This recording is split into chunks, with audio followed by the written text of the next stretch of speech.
तो दोस्तों अपने फार्म पे हूँ और आज के इस छोटे से वीडियो में हम लोग पूरे फार्म के बारे में जानेंगे कि हमारा फार्म इस गर्मी में कैसे चल रहा है। दूसरी ये बात कि गर्मी के कारण महंगाई को देखते हुए सुधा दूध उत्पादक सहकारी समिति जो हमारे बिहार के अंदर चलता है, उन्होंने कुछ इम्प्रूवमेंट किए हैं दाम में। यानी दूध अगर हम लोग उनको देते हैं तो 1 रुपये 75 पैसा दूध के दाम में बढ़ोतरी की गई है। तो उससे हमारा कितना फायदा होगा। और कुछ दिन पहले, लगभग 10 दिन पहले दाने के दाम में भी बढ़ोतरी हुई थी 2 रुपए पर केजी, और दूध का दाम बढ़ा है 1 रुपये 75 पैसे।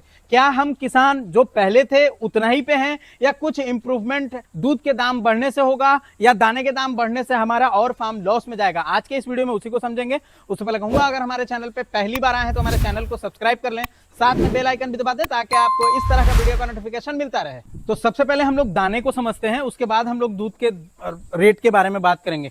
ये हमारा दाना है जो ये हाई मिल्किंग माँ डेयरी फीड से जाना जाता है। इस कंपनी का ये कंपनी जो है लखनऊ के बाराबंकी से में स्थित है, और आज से तकरीबन 14 या 15 या 16 महीने से हम लोग यूज कर रहे हैं। ये फीड तकरीबन 6 या 7 साल से बन रहा है, यानी फीड लाइन में। ये पशु के ऑनर जो है तकरीबन 150 पशु रखे हुए हैं। इनका बहुत अच्छा अनुभव है। इससे पहले उनका लेयर फार्मिंग का भी बिजनेस था, यानी कि अच्छा खासा अनुभव वाला फार्मर, एक डेयरी फार्मर। हम डेयरी फार्मरों के लिए दाना बना रहे हैं और तकरीबन मुझे अपने फार्म पे बहुत अच्छा रिजल्ट मिला है। हम लोग पहले भी इस दाने के बारे में बात कर चुके हैं कि हमारे फार्म पे जो भी दाना चलने के वजह से, हम जो भी दाना हम लोग खिला रहे हैं, इसके वजह से हमारी गाय में प्रेग्नेंट का जो इशू होता था हर साल कंसीव नहीं करने का, वो इस साल बहुत अच्छा रिजल्ट मिला है। जो कि हम लोग लगभग दूसरे तीसरे लैक्टेशन वाली गायों को भी सेक्सेड सीमेन से प्रेग्नेंट किए हैं। सेक्सेड सीमेन मींस लगभग 90% बछड़ी आने की क्षमता जिस सीमेन में होती है, उस सीमेन का प्रयोग हम लोग किए हैं।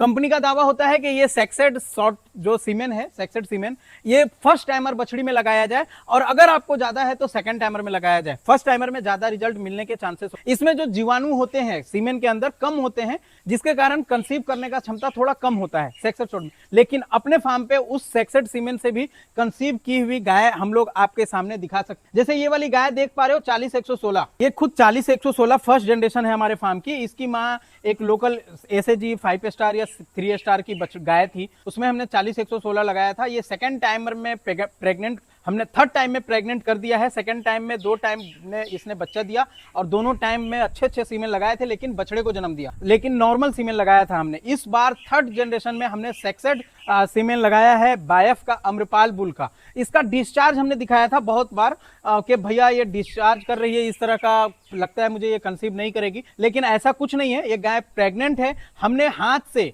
प्रेगनेंसी को टेस्ट किया है, हाथ से इसके में हाथ से डालकर, किट से टेस्ट कर बहुत सारे मतलब जो कंफ्यूजन था हमने उसको दूर किया, और ये लगभग 3 महीने के करीब की प्रेग्नेंट है सेक्स सीमेन से।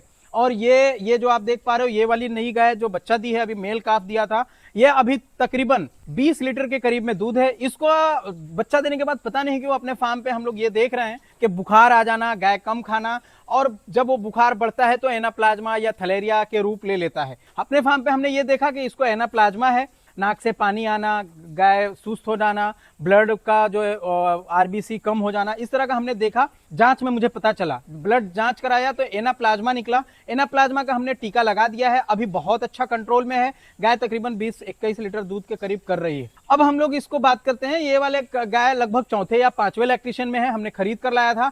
सेक्सेड सीमेन इसमें भी हमने 2 बार ट्राई किया, लेकिन ये कंसीव नहीं की। इस वजह से हमने इसको नॉर्मल सीमेन लगा दिया है। तकरीबन 2.5 से 3 महीने की ये भी गाय प्रेग्नेंट है। तो ये अपने फार्म की जो सभी कहानी है बहुत अच्छा है। बाकी 4-5 गाय उस साइड में बैठी हुई जो देख पा रहे हैं, उसमें तकरीबन 1, 2, 3, 4 जो है उसमें सेक्सेड से प्रेग्नेंट है, एक बछड़ी नॉर्मल से है, और एक सबसे उस साइड में जो गाय देख रहे हो वो बीमार वाली गाय है जो अभी हीट में नहीं आई है। बाकी दाने से बहुत अच्छा रिजल्ट मिला है। ये हुई फार्म की बात। फार्म से हम लोग बहुत अच्छा संतुष्टि हैं, बहुत अच्छा मजा आ रहा है। इतनी गर्मी होने के बाद भी ये स्प्रिंकलर का मजा जो हम लोग ले रहे हैं, स्प्रिंकलर होने के वजह से दूध में उतना ज्यादा कमी नहीं आई है जितना पिछले साल आया था। बहुत सारे लोगों का कॉल आने लगा, भैया माँ डेयरी फीड खिला तो रहा हूँ लेकिन दूध कम हो रहा है। लेकिन उनकी मैनेजमेंट में जरूर कमी होगी, उनके पास स्प्रिंकलर का सुविधा या फोगर तो इस टाइम चलेगा नहीं, स्प्रिंकलर का सुविधा नहीं होने की वजह से उनके पास दूध कम होगा। एक्चुअली हो क्या रहा है, इतनी ज्यादा कड़ाके की गर्म हमारे एरिया में है, तकरीबन 45 डिग्री टेम्परेचर पहुंच रहा है। आप समझ लो कि 45 डिग्री टेम्परेचर है तो उसके सामने एक हाई स्पीड फैन होना जरूरी है। हर 2 घंटे में वो गाय आधे घंटे के लिए भीगना चाहिए कम से कम। तो हम लोगों ने यही ऐसा सुविधा किया है कि ये स्प्रिंकलर टाइमर के मुताबिक हमने सेट कर दिया है। देखो आप, बंद हो गया, ये बंद हो गया, टाइमर पे सेट किया हुआ है। जब जिसको मन होता है आती है, भीगती है और जाकर बैठकर जुगाली करती है। तो इस वजह से बहुत अच्छा चल रहा है। बाकी अगर हम दाने की दाम की बढ़ोतरी की बात करें तो हमने बहुत पिछले बार भी बताया कि कई सारे रॉ मटेरियल के बढ़ने के कारण 2 रुपया रेट बढ़ गया है। बहुत सारे ऐसे फार्मर होंगे कि 2 रुपया दाम बढ़ने की वजह से दाना नहीं खिला रहे होंगे, लेकिन ये उनकी बेवकूफ़ी होगी। दाना आपको खिलाना है, बैलेंस किया हुआ ही खिलाना है, जिसपे आपको विश्वास हो वही खिलाओ। मैं ये नहीं कह रहा कि माँ डेयरी ही खिलाओ, जिसपे आपको अच्छा लग रहा है, लेकिन बैलेंस किया हुआ ही खिलाएं। दाने का दाम बढ़ गया है तो आप अगर मार्केट में दूध सेल रहे हैं तो 2-4 रुपया वहां बढ़ा लें, या अगर डेयरी में दे रहे हैं तो आपको 1 रुपया 75 पैसा बढ़कर मिल रहा है। अब ये बात आती है कि भैया आपके यहाँ जो हम लोग दूध दाने का दाम जो 2 रुपया बढ़ा है और दूध का दाम 1 रुपया 75 पैसा बढ़ा है, तो क्या फार्म अभी बराबर में हो गया जैसे पहले था, या दूध का दाम बढ़ने की वजह से हम लोगों को कुछ फायदा होगा? तो मैं बताना चाहूंगा, अपने पूरे फार्म पे दूध के दाम बढ़ने से तकरीबन 300 से 500 रुपए के करीब फायदा होगा। अब मैं बताता हूं कि कैसे होगा। दाने के दाम में बढ़ोतरी हुई है 2 रुपए केजी। अगर हम एग्जाम्पल एक गाय के पीछे 10 केजी दाना दे रहे हैं तो तकरीबन 20 केजी दूध आराम से करेगी। जब हम 10 केजी दाना खिलाएंगे मैक्सिमम, तो 20 केजी दूध तो एकदम मिनिमम करना ही करना है।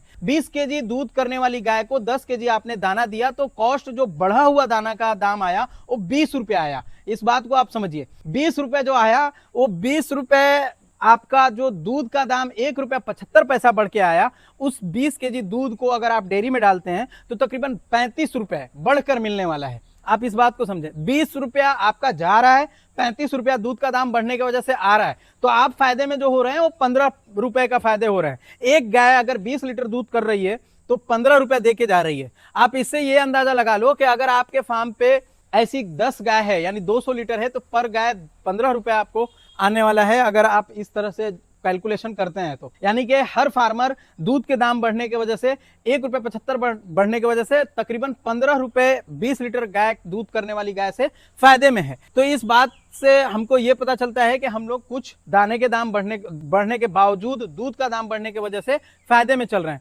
लेकिन अब ये बात आती है कि दूध का दाम मात्र 1 रुपया 75 पैसा क्यों बढ़ाया गया? ये पता नहीं उन लोगों का क्या मैटर है, लेकिन मेरा एक मानना है कि कम से कम 2 रुपया तो जरूर बढ़ना चाहिए था। पहले जो दूध का दाम था सुधा का 33 रुपए पूरा था, यानी 3080 फैट एसएनएफ का 33 रुपए रेट था। अब उन्होंने बढ़ाकर 3080 का 34 रुपए 75 पैसा किया है। ये 75 पैसा वाला मामला क्या समझ में नहीं आया। ये कम से कम 2 रुपया होना चाहिए था और मैक्सिमम 3 रुपया बढ़ाना चाहिए था, यानी कि 35 रुपया तो मिनिमम होना चाहिए दूध का दाम 3080 का, और मैक्सिमम 36 होता तो और हम सबके लिए फायदा होता। क्योंकि दाने का दाम ही सिर्फ नहीं बढ़ने का सोचेंगे हम, तो और भी कई सारे खर्चा बढ़ा है। जैसे अगर हम लेबर का कॉस्ट देखते हैं तो हर साल अगर आप कई सालों से आप रख रहे हैं तो उनका कॉस्ट थोड़ा बहुत महंगा होता है हर साल। दूसरा ये कि आपके यहाँ सूखा चारा जो पिछले साल मिला था उससे कई ज्यादा महंगा इस साल मिला है। तीसरा ये कि इलेक्ट्रिसिटी यानी कि बिल का जो भुगतान हम लोग करेंगे, कॉमर्शियल जो डेयरी फार्मिंग में अक्सर, पता नहीं आपके यहाँ कैसे चल रहा है पता नहीं, लेकिन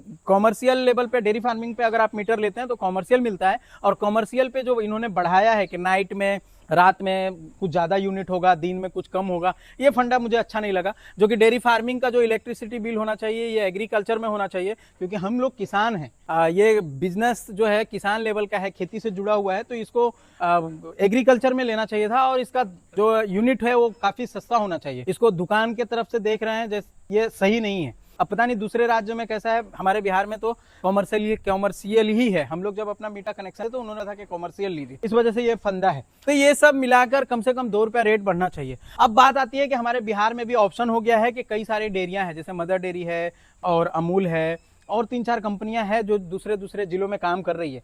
तो बहुत सारे ऐसे को मन में होता है कि भैया अमूल में दूध देना चाहिए, महंगा होगा। लेकिन मेरा मानना है कि हम लोग अगर सभी चीज को देखते हैं तो लगभग सबका रेट एक ही होता है। अगर आप सुधा को दूध दे रहे हैं तो मेरा मानना है कि सुधा को ही दूध दीजिए।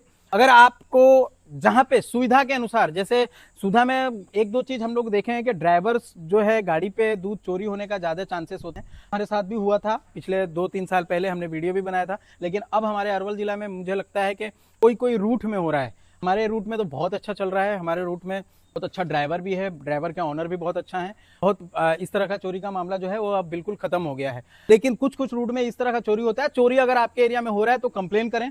कंप्लेन से अगर नहीं सुनवाई होता है तो आप दूसरे डेयरी को दूध देना स्टार्ट कर दें। ये बोल कर दें कि आपके मैनेजमेंट में कमी है और हम किसानों को लॉस हो रहा है। आज का ही न्यूज है कि हमारे बगल के ही एक कुंदन शर्मा जी हैं, उनका दूध नो पेमेंट वाला हो गया, यानी कि 2.7 या 2.9 फैट हो गया है और 7.4 एसएनएफ हो गया है। इसका कोई पैसा नहीं मिलने वाला है। तो इस तरह का दिक्कत, अगर 50 लीटर दूध उन्होंने भेजा है तो भैया बड़ा नुकसान है। तो इस चीज को समझना चाहिए सुधा को और इस पे काम करना चाहिए, और बाकी अपने पूरे फार्म का मैनेजमेंट के हिसाब से बहुत रहा है। तो आज के इस वीडियो में इतना ही। कैसा लगा हमारा वीडियो कमेंट करके जरूर बताएं। वीडियो बढ़िया लगा हो तो प्लीज लाइक से जरूर कर दें। Thanks for watching.